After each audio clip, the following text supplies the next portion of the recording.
I've read all the impact statements that were submitted earlier and listened carefully to all the input here today, and it is truly appreciated that you took the time to stay with this case and to provide me with input. I have reviewed the pre-sentence investigation and carefully considered all the facts of the case and the law, but my comments are actually going to be very brief because most of it's going to be in writing. I have a 22-page memorandum that is going to be attached to the sentencing order. And why am I doing it in writing? To emphasize the fact that determining the appropriate sentence in any case, and in this case, is a legal analysis. It's applying the rule of law to the facts of an individual and specific case. And that is why, as opposed to trying to being profound here on the record, I prefer that you read the legal analysis that explains how I determined the sentence in this case.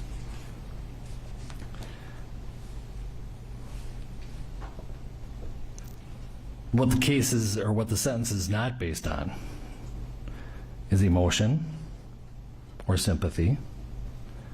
But at the same time, I want to acknowledge the deep and tremendous pain that all the families are feeling, especially the Floyd family. You have our sympathies. And I acknowledge and hear the pain that you are feeling. I acknowledge the pain not only of those in this courtroom, but the Floyd family who are outside this courtroom and other members of the community.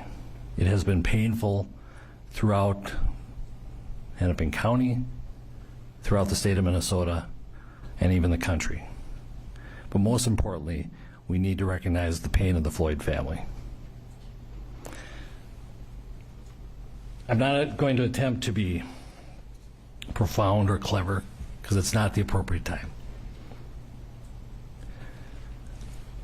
I'm not basing my sentence also on public opinion.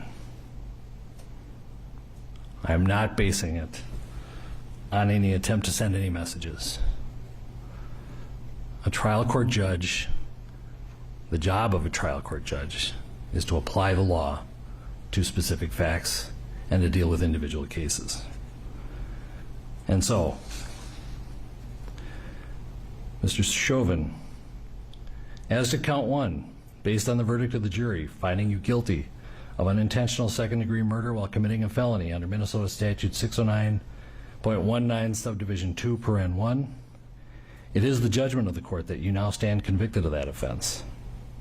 Pursuant to Minnesota Statute section 609.04, counts 2 and 3 will remain unadjudicated as they are lesser offenses of count 1.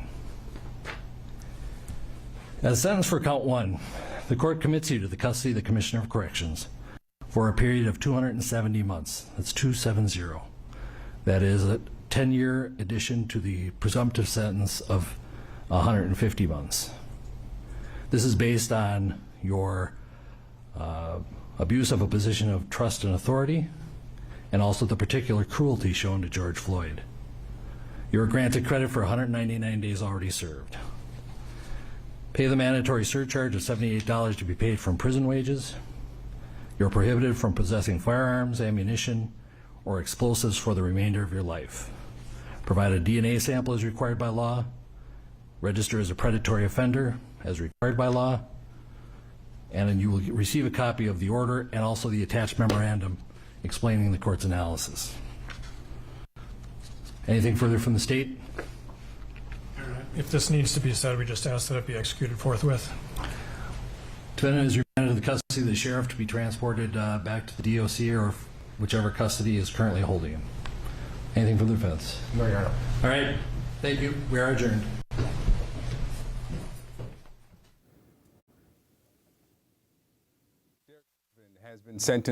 Derek Chauvin has been sentenced to 22.5 years for the murder of George Floyd. Will serve 15 years of that because you served 2/3 of the time sentence.